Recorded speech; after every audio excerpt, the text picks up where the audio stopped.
নমস্কার, তোমাদের সকলের প্রিয় পাঠশালায় আরো একটি নতুন ক্লাসে তোমাদের সকলকে জানাই স্বাগত।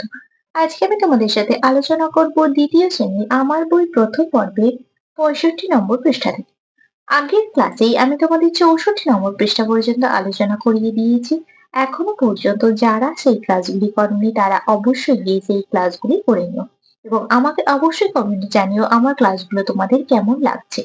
তাহলে আজকের ক্লাসটা আমি শুরু করছি, দেখে নাও। দেখো, 65 নম্বর পৃষ্ঠাতে তেমন কিছু নেই, একটা ছবি দেওয়া আছে। এটা তোমরা সকলেই তোমাদের বইতে পেয়ে যাবে। তাহলে এই পরের পৃষ্ঠায় অর্থাৎ 66 নম্বর পৃষ্ঠায় কি আছে দেখে নাও। দেখবে 66 নম্বর পৃষ্ঠাতেও কিছুই নেই, একটা সাদা পেপার দেওয়া আছে, সাদা ব্ল্যাঙ্ক। তাহলে 67 নম্বর পৃষ্ঠায় আমরা চলে যাই। দেখো, 67 নম্বর পৃষ্ঠাতে আছে আমাদের দেশের জাতীয় সঙ্গীত। আমরা সকলেই আমাদের জাতীয় সঙ্গীত আমরা জানি। এটা তোমরা সকলেই তোমাদের স্কুলে রোজ প্রার্থনার সময় এই জাতীয় সঙ্গীতটি গাও।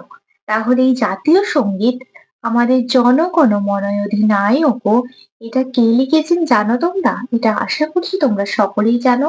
দেখো, তোমাদের বইতেও লেখা আছে, এটা লিখেছেন বিশ্বকবি রবীন্দ্রনাথ ঠাকুর। তাহলে আমি একটু তোমাদের বলে দিচ্ছি, তোমরা একটু শুনে নাও। আর এটা তোমরা সকলেই স্কুলে রোজ তোমরা প্রার্থনার সময় গানের সুরে বলো। আমি আর গানের সুরে তোমাদের বলে দিচ্ছি না, তোমরা নিজেরা যখন এই জনগণ মন অধিনায়ক আমাদের জাতীয় সঙ্গীতটা গাইবে, অবশ্যই তোমরা কিন্তু সকলে উঠে দাঁড়িয়ে, সোজা হয়ে দাঁড়িয়ে তোমরা সকলে গাইবে। তাহলে আমি একটু বলে দিচ্ছি, তোমরা শুনে নাও। জনগণ মন অধিনায়ক, জনগণ মন অধিনায়ক জয় হে, ভারত ভাগ্য বিধাতা, পঞ্জাব সিন্ধু গুজরাট মারাঠা, দ্রাবিড় উৎকল বঙ্গ, বিন্ধ্য হিমাচল যমুনা গঙ্গা, উচ্ছল জলধি তরঙ্গ, তব শুভ নামে জাগে, তব শুভ আশিস মাগে, গাহে তব জয় গাথা, জনগণ মঙ্গল দায়ক জয় হে, ভারত ভাগ্য বিধাতা, জয় হে, জয় হে, জয় হে, জয় জয় জয় জয় হে। রবীন্দ্রনাথ ঠাকুর। তাহলে আমাদের জাতীয় সঙ্গীত লিখেছে রবীন্দ্রনাথ ঠাকুর। তাহলে তোমার এটা বলে দিলাম, তোমরা সকলে গানের সুরে বলবে। তাহলে পরের পৃষ্ঠায় অর্থাৎ 68 নম্বর পৃষ্ঠায় কি আছে দেখে নাও। 68 নম্বর পৃষ্ঠায় দেখো বলেছে নিচের ছবিটিকে সম্পূর্ণ করে রং করি। এই যে তোমরা এই ছবিটি দেখতে পাচ্ছ, এটা তোমাদের রং করতে বলা আছে। তোমরা রং করো সকলে, আমি এই রংটা তোমাদের করে দেখালাম না। এর পরের পৃষ্ঠায় 69 নম্বর পৃষ্ঠায় তাহলে আমরা চলে যাচ্ছি। দেখো, 69 নম্বর পৃষ্ঠায় একটি ছড়া আছে। ছড়াটার নাম হলো বর্ষার দিনে, লিখেছেন অন্নদাশঙ্কর রায়। তাহলে বর্ষার দিনে কে লিখেছেন? অন্নদাশঙ্কর রায়। এবার তাহলে আমরা ছড়াটা বলি। শন শন হাওয়া বয় এই আসে বৃষ্টি, দরজা জানালা খোলা ভেসে যায় ছিষ্টি, তারপরে রোদ ওঠে আহা সে কি মিষ্টি, আবার ঘনায় মেঘ জোর আসে বৃষ্টি, ঝাপসা দেখায় সব যতদূর দৃষ্টি, খিচুড়ির দিন এটা চলো করি ফিষ্টি, কি খেতে চাও বলো করি বসে লিস্টি। তাহলে খুব সুন্দর একটা ছড়া। এবার দেখো এখানে আছি শব্দার্থ। বৃষ্টি, বৃষ্টি কথার অর্থ কি? বাদল। সৃষ্টি, সৃষ্টি কথার অর্থ হলো সৃষ্টি। ঘনায় কথার অর্থ হলো ঘন হয়ে আসা।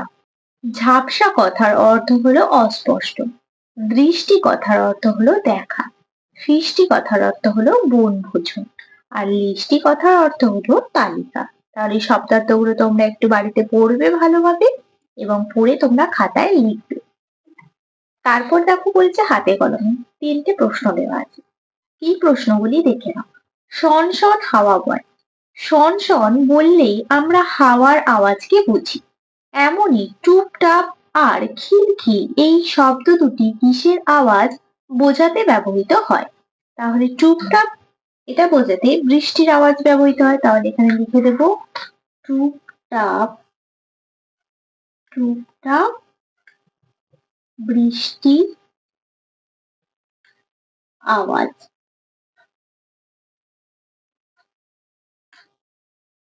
আর কি বলেছে টুপটাপ হলো, আর বলেছে খিলখিল। খিলখিল হলো হাসির আওয়াজ। খিলখিল হলো হাসির আওয়াজ। টুপটাপ হলো বৃষ্টির আওয়াজ আর খিলখিল হলো হাসির আওয়াজ। তারপর দুইটা বলেছে মিষ্টি আর ফিষ্টি এই শব্দ দুটির মধ্যে যে যুক্ত ব্যঞ্জন আছে তা ভেঙে দেখায়। দেখো মিষ্টি ময়া হস্যই মূর্ধন্য ষ টয় হস্যই মূর্ধন্য ষ ট এটা হলো যুক্ত ব্যঞ্জন, তাহলে মূর্ধন্য ষ যোগ ট। আর ফয় হস্যই দন্ত ষ টয় হস্যই দন্ত ষটা হলো যুক্ত ব্যঞ্জন, দন্ত স যোগ ট। কোন ঋতুর কথা ছড়াটিতে রয়েছে? বর্ষা ঋতুর কথা। বর্ষা ঋতু। ছড়াটির নাম হলো বর্ষার দিনে। আমরা পড়লাম বর্ষার দিনের ছড়াটি, এখানে বর্ষা ঋতুর কথা বলা হয়েছে।